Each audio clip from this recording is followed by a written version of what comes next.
Madame, Monsieur, bonsoir et bienvenue dans le 20h de TFM. Dans l'actualité de ce mardi, l'amertume des parents du lycéen Bokarwan. Le jeune homme est victime d'un éclatement du globe oculaire après avoir reçu un projectile dans l'œil. Les faits remontent au 17 avril dernier lors d'affrontements entre élèves et forces de l'ordre. Vous le verrez, c'est un garçon encore en état de choc que nos équipes ont rencontré. Les régions sud poche de résistance du paludisme au Sénégal. À Kédougou, principalement, tous les districts sanitaires sont au rouge. Celui de Saraya à l'écarlate. Plus de 700 cas de paludisme répertoriés au dernier trimestre 2022. Les autorités sanitaires maintiennent le cap de 2030 pour éradiquer la maladie. C'est loin d'être gagné. Nous ferons le point à Dakar et en région à l'occasion de la journée mondiale de lutte contre le paludisme. À la une également, le général de corps d'armée Mbaye Cissé, officiellement chef d'état-major général des armées. La paix publique et la luxueuse stabilité du Sénégal au menu de son ordre du jour numéro 1. Le ministre des Forces armées a salué le solide caractère républicain de l'armée sénégalaise. Voilà pour les titres et tout de suite le développement.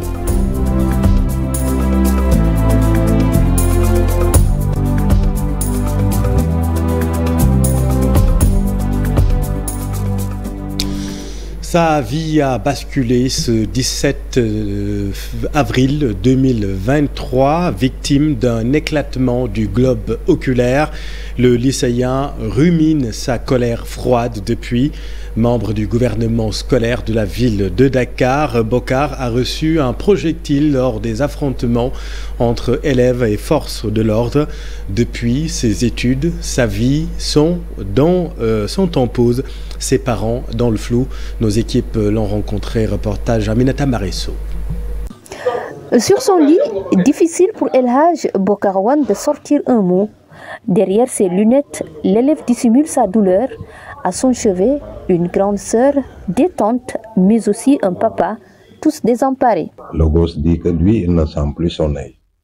De même que la vision, il ne voit absolument rien. C'est le droit qui a été atteint par une projectile de grenade lacrymogène. Si les douleurs sont là, parce qu'il n'arrive même pas à manger correctement.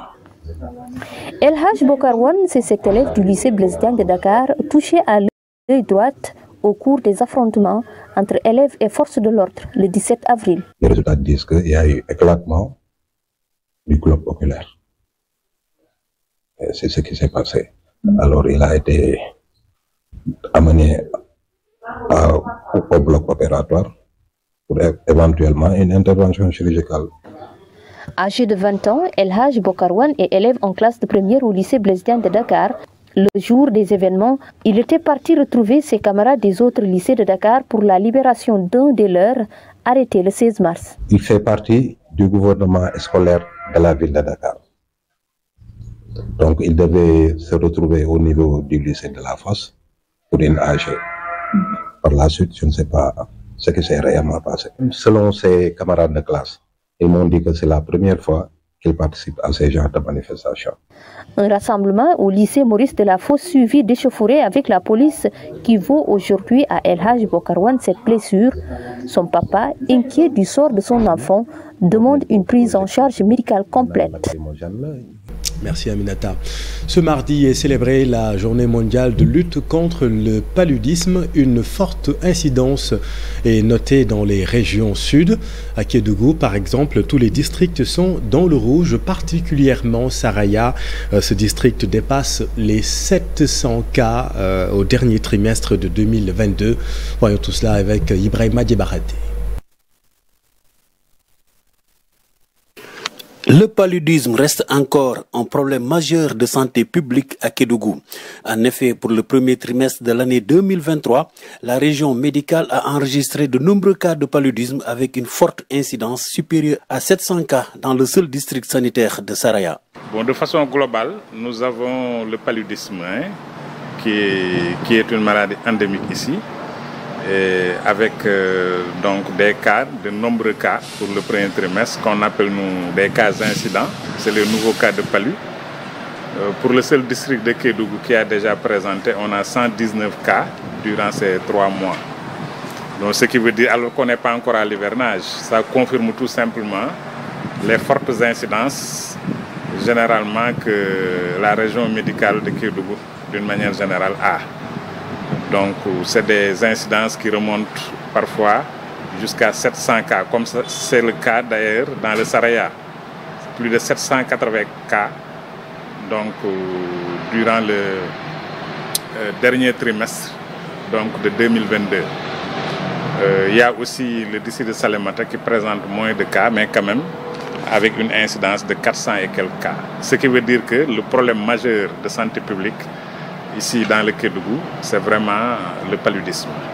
Au regard du profil épidémiologique de la région de Kédougou, il est urgent de revoir les stratégies élaborées pour mieux endiguer ce phénomène. Quelques notes positives concernant la maladie, une baisse de 25%, une baisse de la mortalité de près de 25% chez les enfants, 50% chez les femmes enceintes. En revanche, une légère recrudescence de la maladie est constatée dans la région de Dakar. L'éradication de la maladie à l'horizon 2030 reste le cap fixé par les autorités. Voyons tout cela avec Fatou Bintou Conté. C'est ce 25 avril qui célébrait la journée mondiale de lutte contre le paludisme. Au Sénégal, la maladie est toujours présente. Nous sommes confrontés quand même à un mouvement d'humeur qui ne nous permet pas d'avoir les chiffres réels. Mais si on se réfère aux données de 2021, nous avons des chiffres qui avoisinent plus de 500 000 cas de paludisme. En résumé, si tu prends 1000 habitants, il y a au moins 25 personnes qui font le palu par an. C'est ce qu'on appelle l'incidence. Au Sénégal, globalement, c'est 30%. 30 pour 1000 habitants. Avec des cas de décès avoisinant les 300 pour l'année 2021. En 2021, on était à 399 décès. Les régions du sud sont les plus touchées. Kolda, Kédougou et Tambacounda constituent la zone rouge. Lourde charge au niveau de la zone sud du pays, notamment les régions de Kédougou, de Kolda, de Tambacounda. En région du sud qui sont les plus touchées et la région centre du pays, Kaolack, Kaffrine et qui sont les zones intermédiaires avec à peu près des incidences qui tournent autour de... Quand tu vas au niveau de la zone nord où on est à l'élimination, les régions de Saint-Louis, les régions de Matam, la région de Louga, c'est moins de 5 pour 1000 habitants qui font le palu. Dakar, c'est aussi un retour en force de la maladie. En 2021, sur 19 000 cas, il y a eu 71 décès. Effectivement, à Dakar, on a senti quand même une recrudescence des cas de paludisme qui est liée à plusieurs facteurs. Déjà, il y a les facteurs climatiques.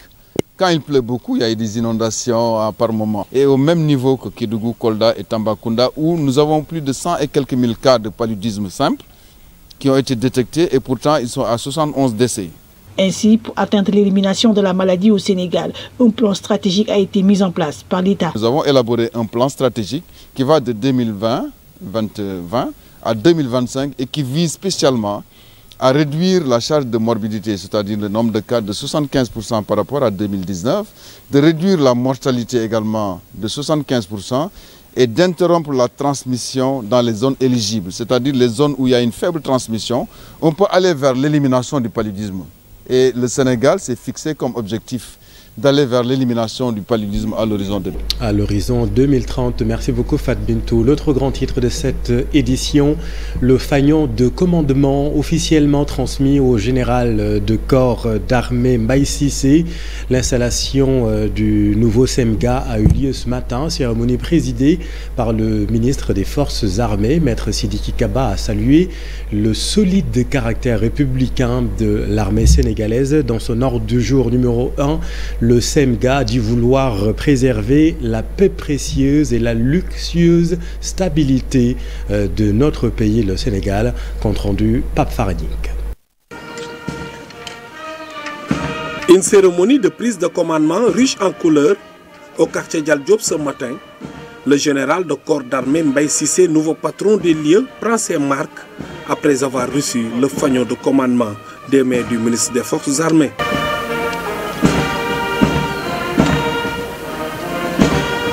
Le successeur du général d'armée Cheikh Wade est ainsi installé dans ses nouvelles fonctions de chef d'état-major général des armées sénégalaises.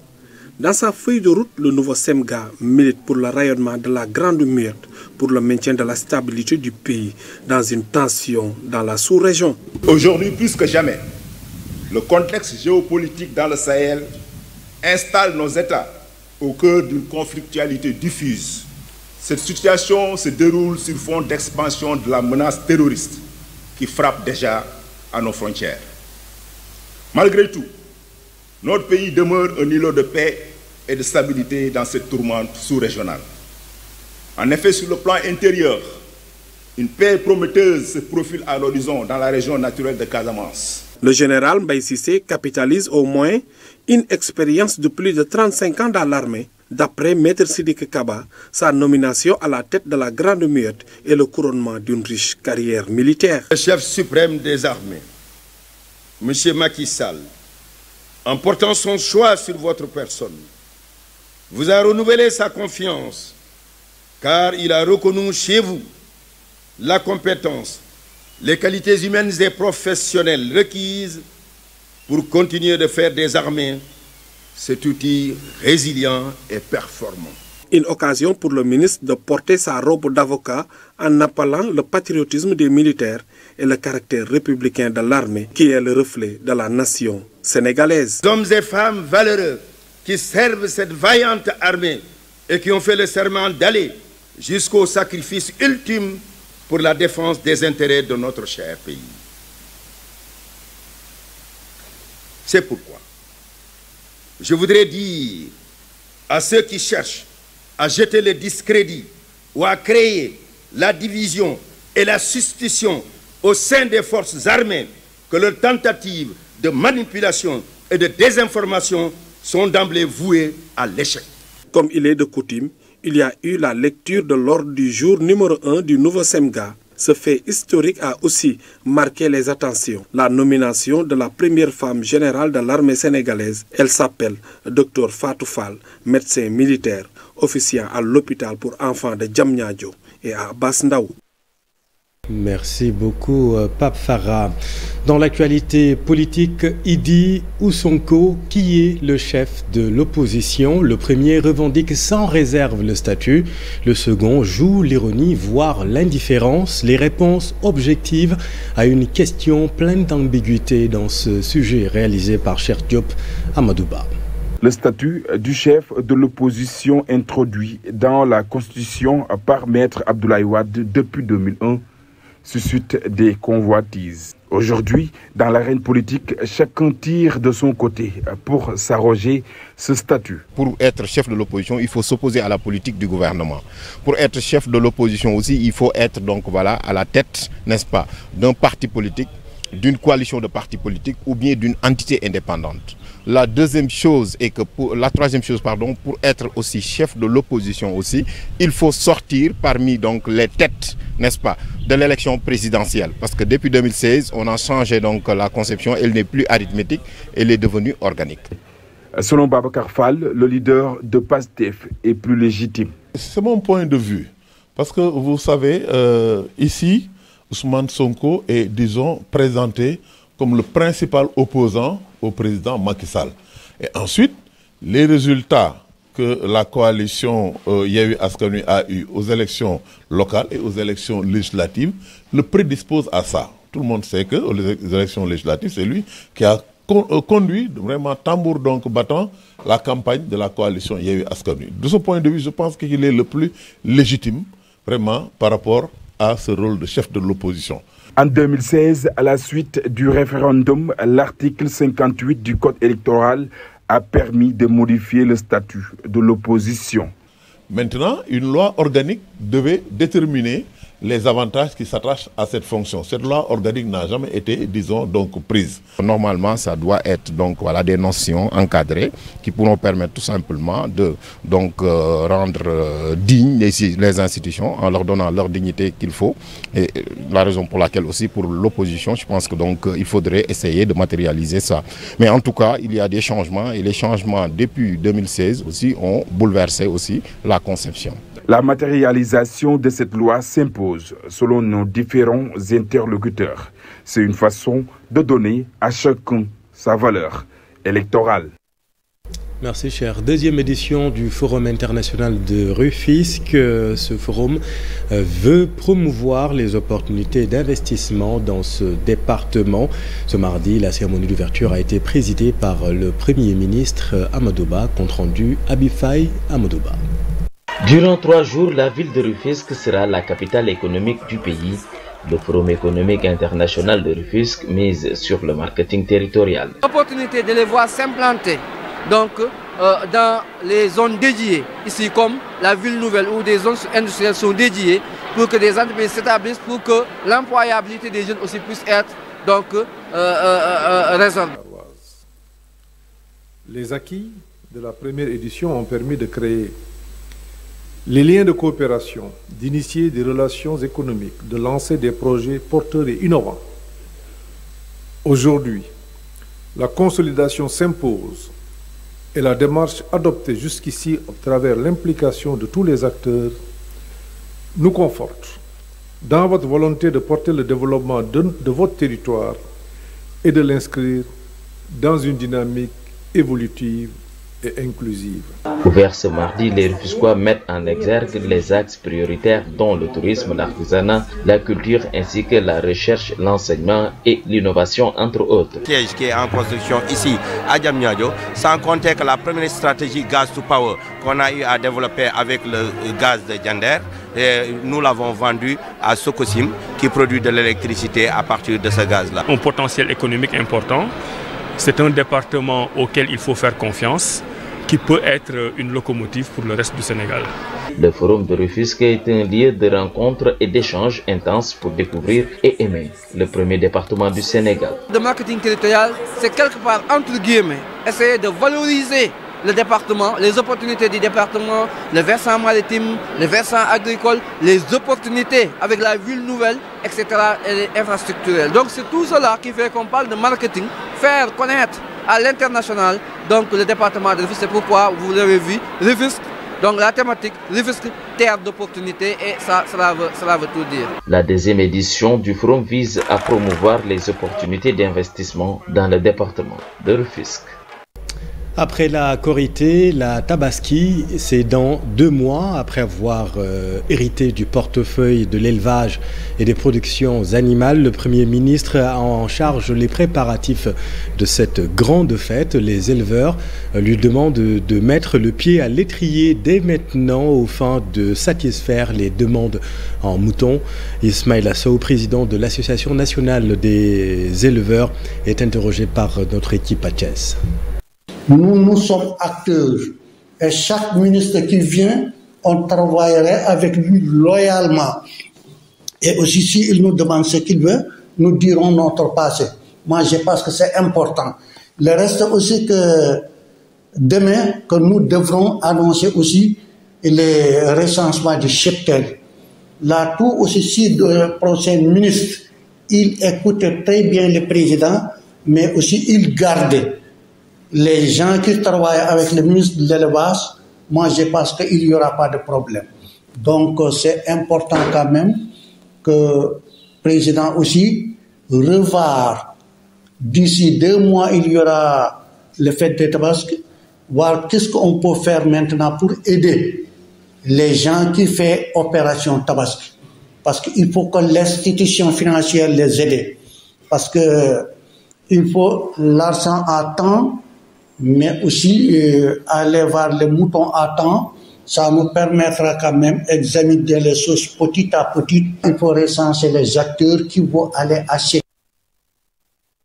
Restons dans la région de Thiès pour parler pèlerinage au lieu saint de l'islam. Les futurs pèlerins se préparent au grand voyage. Ils sont nombreux à se rendre au centre de santé de Thiès pour l'étape de la visite médicale. L'année dernière, une rupture du vaccin contre la grippe avait faussé les plans de certains candidats. Ces derniers ne souhaitent pas revivre la même situation cette année. Reportage Cheranta Diop, c'est la tire. Ces candidats au pèlerinage n'ont plus que 2 mois pour se rendre à la Mecque. Ils se bousculent devant les locaux du centre de santé de Thiès pour la visite médicale et du service d'hygiène pour la vaccination. Amadou Tunkara, au milieu des pèlerins tient une seringue et des doses de vaccin pour une séance d'explication.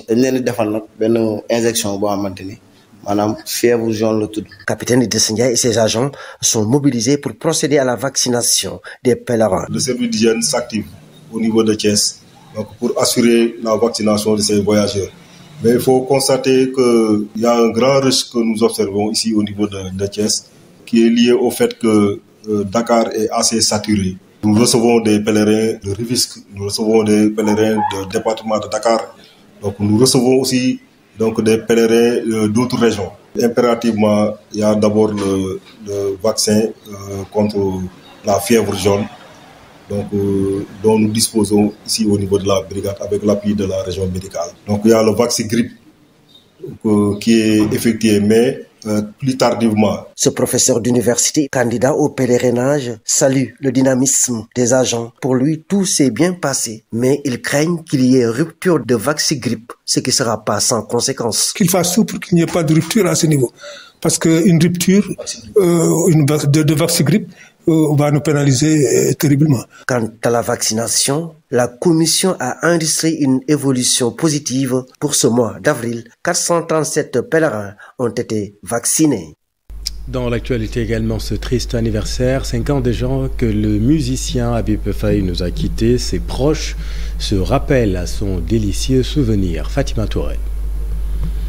اللهم اغفر له وارحمه اللهم بارك ثواب ما قرأنا لا روح المفقود عبيد في اللهم اغفر له وارحمه اللهم بارك ثواب ما قرأنا ونور ما لا روح عبيد في. 5 ans déjà qu'il est parti, mais son ombre continue de planer autour de ses proches. Habib Faye a laissé un grand vide, nous disent-ils, en ce jour marquant l'anniversaire de son rappel à Dieu. Sa famille, amis et proches, tous se souviennent de lui et prient pour le repos éternel de son âme. 5 ans déjà, mais la douleur est toujours vive. Habib était mon jumeau. C'est la volonté divine. Nous ne pouvons rien y faire à part prier pour le repos éternel de son âme. Il restera toujours dans nos cœurs.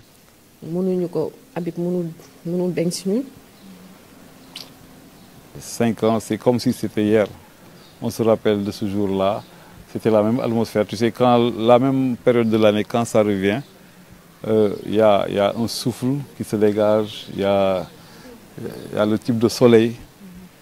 Et tout ça, ça nous rappelle ces moments où Habib est parti. Il est certes parti, mais son œuvre demeure et restera à jamais selon ses proches. Ils se souviennent d'une personne d'une bonté incommensurable qui a su marquer son époque, tant sur le plan musical que social.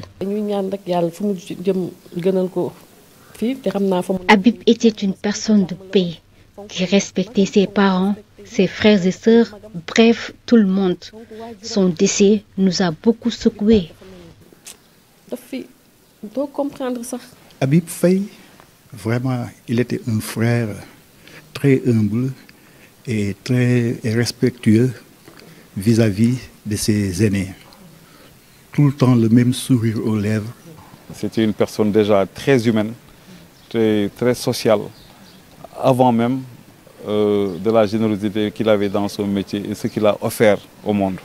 Donc voilà, c'est un devoir pour nous de rendre hommage à Habib.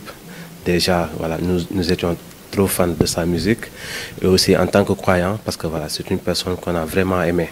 Pour rappel, le chouchou du Super Étoile s'est éteint le 25 avril 2018, laissant le monde musical orphelin. Merci Fatima. Dans l'actualité internationale au Soudan, l'OMS, l'Organisation mondiale de la santé, s'inquiète de l'occupation d'un laboratoire biologique par les belligérants. Le laboratoire en question contient des échantillons des agents pathogènes de la rougeole, du choléra et de la poliomyélite.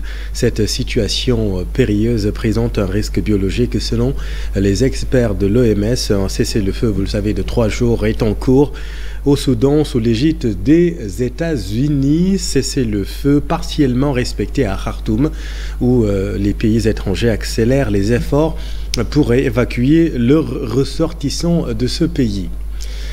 La quinzaine de l'Union européenne sera célébrée du 26 avril au 9 mai prochain. Le 9 mai qui marque la journée de l'Europe. Le thème de l'édition 2023, lieu et le Sénégal. Un partenariat pour l'avenir. La cérémonie officielle de lancement a eu lieu ce mardi devant les diplomates des pays membres de l'Union européenne présents au Sénégal. Ibrahim Khan. Le modèle Union européenne-Sénégal au cœur de la célébration de la quinzaine de l'Europe cette année. Lancé officiellement ce mardi en présence des ambassadeurs des pays membres de l'UE au Sénégal, l'édition 2023 compte mettre en relief les priorités conjointes et le partenariat entre l'UE et le Sénégal. Nous pour dire que nous sommes ensemble. Nous pour dire que nous sommes ensemble dans le bon sens. Mais nous pour dire qu'étant ensemble, nous devons également aller plus loin et poser ces jalons d'excellence dans notre coopération. Et cela pour relever ensemble le défi du développement durable, de l'employabilité et de la création d'emplois pour les jeunes. Je voudrais également, en vous remerciant, vous inviter à une plus grande mobilisation encore autour de ces secteurs accélérateurs de croissance contenu dans le plan d'action prioritaire ajusté et accéléré, le PAP 2A, et dans la phase 3 du plan Sénégal émergent à venir. La cérémonie s'est tenue en présence du chef de la diplomatie sénégalaise. Maître Aïssata Tall Sall s'est d'abord félicité des efforts consentis par l'UE au Sénégal avant d'appeler à plus de mobilisation pour booster davantage la croissance économique. Cette semaine est aussi avant tout l'occasion de célébrer le partenariat entre l'Union européenne et le Sénégal. Un partenariat qui se base sur des valeurs, des intérêts, des objectifs partagés, définis de manière conjointe et transparente à travers un dialogue franc, ouvert, continu, un partenariat qui est résolument tourné vers l'avenir. L'Union européenne est également le premier partenaire au développement du Sénégal. L'objectif de ce partenariat est d'appuyer les priorités nationale du pays qui vise la relance économique ainsi que l'émergence et décliné dans le plan Sénégal émergent, le plan d'action prioritaire pour la relance post-Covid et vient aussi au soutien au plan d'urgence pour la création et l'insertion des jeunes. À noter que la journée de l'Europe est célébrée le 9 mai. Cette année, elle coïncide avec le 73e anniversaire de la déclaration de Robert Schuman, un texte emblématique qui a donné naissance à l'Union européenne. Merci Ebou. Et puis un mot de sport. Le président de la Fédération sénégalaise de basketball, candidat à sa propre succession, a rencontré les acteurs de la balle orange dans la région nord. Maître Babacar Ndiaye a décliné les grandes lignes de sa prochaine mandature. La mise en place, par exemple, dans un délai de 2 ans, d'une deuxième division d'élite. Le voici avec Ousseynou Diop et Habib Seck. Oui, les grandes lignes, comme je l'ai dit, c'est peut-être un projet d'une deuxième division d'élite dans un délai déterminé. Il faut une phase de transition. Parce qu'aujourd'hui, nous sommes en train de massifier le basket. Ça fait partie de mes projets. L'autre projet également, c'est peut-être aller vers le professionnalisme ou le semi-professionnalisme, c'est les seniors. C'est en première division, créer en fait ce qu'on appelle un championnat d'élite qui va regrouper peut-être 8 à 10 équipes les meilleures. Mais là aussi, il faut donner du temps aux équipes de se préparer. Ça peut nous donner vraiment des matchs intéressants à ce niveau-là. Organiser un Afro-Basket U18, ça la fédération peut le faire chez les garçons en 2024. Ça fait partie également de mon projet. Reconquérir le titre chez les garçons en senior A. Voilà, c'est quelques projets. La constitution également d'un siège social pour la fédération. Voilà, c'est la fin de cette édition. Merci infiniment de l'avoir suivi. Moussa Tine est l'invité de Pape Abdoulaye dans la dernière partie de Soir d'Info. Restez avec nous, vous êtes au bon endroit. Bonne soirée.